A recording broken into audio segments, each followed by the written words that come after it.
Hello everyone, welcome to fix garden. मैं राजेश स्वामी। इस session के अंदर अध्ययन करेंगे राजस्थान सरकार की नवगठित जो मंत्रिमंडल में कौन कौन से डिपार्टमेंट किसके पास में हैं या किसके खाते में गए हैं। तो चलो शुरू करते हैं इस सेशन को। सबसे पहले अपन बात करते हैं राजस्थान सरकार के माननीय मुख्यमंत्री श्री भजन लाल शर्मा के पास कितने डिपार्टमेंट है। तो कुल मिलाकर 8 डिपार्टमेंट है। सबसे पहले कार्मिक विभाग, आबकारी विभाग, गृह विभाग, आयोजना विभाग, सामान्य प्रशासन विभाग, नीति निर्धारक प्रकोष्ठ विभाग, सूचना और जनसंपर्क विभाग और भ्रष्टाचार निरोधक ब्यूरो, यानी कुल मिलाकर इसके पास 8 डिपार्टमेंट हैं। अब बात करते हैं राजस्थान सरकार के 2 उप मुख्यमंत्री हैं। सबसे पहले अपन बात करते हैं दिया कुमारी, और दिया कुमारी के पास कुल मिलाकर 6 डिपार्टमेंट है। कौन कौन से हैं? वित्त विभाग, पर्यटन विभाग, कला साहित्य संस्कृति और पुरातत्व विभाग, सार्वजनिक निर्माण विभाग, महिला एवं बाल विकास विभाग और बाल अधिकारिता विभाग।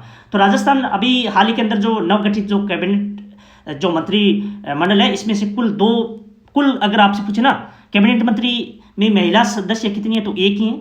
और कैबिनेट में और कुल मंत्रिमंडल में आपसे पूछ ले तो 2 हैं। एक मंजू बागमार है जो आगे अपन ध्यान करेंगे। तो कुल मिलाकर 25 जो व्यक्ति हैं जो अपनी कैबिनेट मंत्री जो कह सकते हैं। इसमें से कैबिनेट मंत्री, राज्य मंत्री और संततता प्रभार मंत्री, ये तीनों प्रकार के जो मंत्री में से महिला 2 ही हैं। ठीक है ना, एक मंजू बागमार है, एक दिया कुमारी है। ठीक है, आगे बात करते हैं राजस्थान के दूसरे उप मुख्यमंत्री प्रेमचंद भेरवा, जिसके पास कुल मिलाकर 4 डिपार्टमेंट है। तकनीकी शिक्षा विभाग, उच्च शिक्षा विभाग, आयुर्वेद, योग और प्राकृतिक चिकित्सा, यूनानी चिकित्सा, होम्योपैथी विभाग इसी के पास है। परिवहन एवं सड़क सुरक्षा डिपार्टमेंट भी इसी के पास में। राजस्थान के अपन बात करते हैं कैबिनेट मंत्रियों के बारे में, यानी कौन सा मंत्री किसके पास क्या डिपार्टमेंट है। तो सबसे बात कर लेते हैं किरोड़ी लाल मीणा के बारे में। तो इनके पास 4 डिपार्टमेंट है। कृषि व औद्योगिकी विभाग और ग्रामीण विकास विभाग और आपदा प्रबंधन सहायता एवं नागरिक सुरक्षा विभाग और जन अभियोग निराकर विभाग इन्हीं के पास में है। बात करते हैं अगले मंत्री के बारे में, श्री गजेंद्र सिंह खींवसर। इसके पास 2 डिपार्टमेंट है। चिकित्सा और स्वास्थ्य विभाग आप कह सकते हैं। राजस्थान के वर्तमान चिकित्सा मंत्री कौन है, तो गजेंद्र सिंह खींवसर है। और चिकित्सा एवं स्वास्थ्य सेवाएं इन्हीं के पास में। मोस्ट इंपॉर्टेंट बात करते हैं कर्नल राज्यवर्धन सिंह राठौड़। इनके पास में बहुत सारी जिम्मेवारी हैं, यानी कुल मिलाकर 5 डिपार्टमेंट, जिसमें 2 मोस्ट इंपॉर्टेंट हैं। उद्योग और वाणिज्य विभाग इसी के पास है। सूचना प्रौद्योगिकी एवं संचार विभाग इन्हीं के पास में। इसको याद कर लेना क्योंकि ये पहले लोकसभा के सदस्य रहे हैं। और युवा मामले और खेल मंत्री कौन है, तो ये भी राज्यवर्धन सिंह राठौड़ है। और कौशल नियोजन एवं उद्यमिता विभाग इसी के पास। सैनिक कल्याण विभाग भी इसी के पास। तो कुल मिलाकर 2 इसको सूचना प्रौद्योगिकी और संचार विभाग और युवा मामले खेल विभाग, ये आपको याद ही रखने हैं। ठीक है, आगे श्री मदन दिलावर, ये राजस्थान के आपसे पूछे कि क्या है, तो वर्तमान में शिक्षा मंत्री हैं। और उन शिक्षा मंत्री कौन है, तो प्रेमचंद भेरवा जो राजस्थान के उप मुख्यमंत्री हैं। तो इसके पास कौन कौन से डिपार्टमेंट है, तो विद्यालय शिक्षा विभाग, पंचायती राज विभाग, संस्कृत शिक्षा विभाग। और इसके बाद में कन्हैया लाल के पास क्या है, तो जन स्वास्थ्य अभियांत्रिक विभाग और भूजल विभाग। जोगराम पटेल के पास संसदीय कार्य विभाग और विधि एवं विधिक कार्य विभाग और विधि परामर्शी कार्यालय और न्याय विभाग इन्हीं के पास में। श्री सुरेश सिंह जो रावत के पास में 2 डिपार्टमेंट है। जल संसाधन विभाग या जल संसाधन आयोजक विभाग या कह सकते हैं। जल मंत्री कौन है, तो सुरेश सिंह रावत हैं। अगले राज्य मंत्री या स्वतंत्रता प्रभार मंत्री कौन कौन से हैं, तो पहले आपको नाम रखना है श्री सुरेंद्र पाल सिंह टीटी।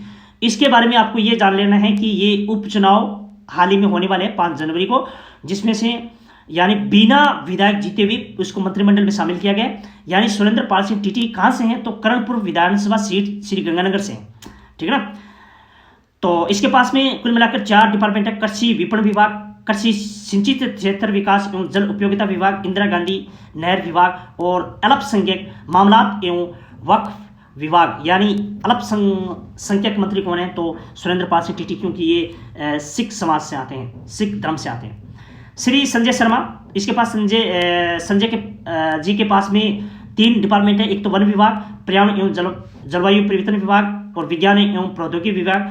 और अगले जो मंत्री हैं गौतम कुमार, जो सहकारिता विभाग, नागरिक उड्डयन विभाग। और चौथे हैं झाबर सिंह खरा, नागरिक विकास विभाग, स्वायत्त शासन विभाग। और 5वां है हीरालाल नागर, जिसके पास ऊर्जा विभाग डिपार्टमेंट है।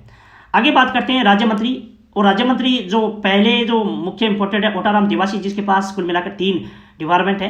पंचायती राज विभाग, ग्रामीण विकास विभाग, आपदा प्रबंधन सहायक एवं नागरिक सुरक्षा विभाग। इसके बाद में मैंने अभी बताया था, इस कैबिनेट जो राजस्थान की नवगठित जो कैबिनेट है इसमें जो महिलाओं की संख्या है वो 2 है। एक तो अभी दिया कुमारी जो उप मुख्यमंत्री भी हैं, और इसके साथ साथ डॉक्टर जो मंजू बागमार है, ये ठीक है ना, 2 ही हैं। ये आपको याद कर लेना पूरी जो कैबिनेट सरकार के अंदर या मंत्री जो परिषद के अंदर, ठीक है, मंत्रिमंडल के अंदर। आगे बात करते हैं महिला एवं बाल विकास विभाग और बाल अधिकारिता विभाग, इन्हीं के पास में श्री विजय सिंह तो राजस्व विभाग, उप निवेशक विभाग, सैनिक कल्याण विभाग, इन्हीं के पास में। इसके बाद श्री कुमार के विश्नोई के पास 4 डिपार्टमेंट है, उद्योग एवं वाणिज्य विभाग, युवा मामले खेल विभाग, कौशल नियोजन एवं उद्यमिता विभाग और नीति निर्धारण विभाग। इसके बाद में 3 जो मंत्री हैं तो श्री जवाहर सिंह बेठम है, इसके पास गृह विभाग है, गोपालन विभाग है, पशुपालन एवं डेयरी विभाग है, मत्स्य विभाग है। तो इस सेशन के अंदर अपन सभी जो जितने भी जो मंत्री हैं 25 के 25 अध्ययन कर लिए, जिसमें से 2 महिला मंत्री हैं, ठीक है, और जिसमें से एक जो बिना विधायक जीते हुए सुरेंद्र, अभी अपन चर्चा की थी जो कर्णपुर से जो आने वाले जो मंत्री हैं टीटी सर। तो टीटी सर अल्पसंख्यक सुरेंद्र पाल सिंह टीटी सर है, जो ये अल्पसंख्यक से आते हैं, तो इसलिए इसे अल्पसंख्यक मामला मंत्री भी बना दिया गया। तो थैंक यू इस सेशन में अपन अध्ययन करने के लिए।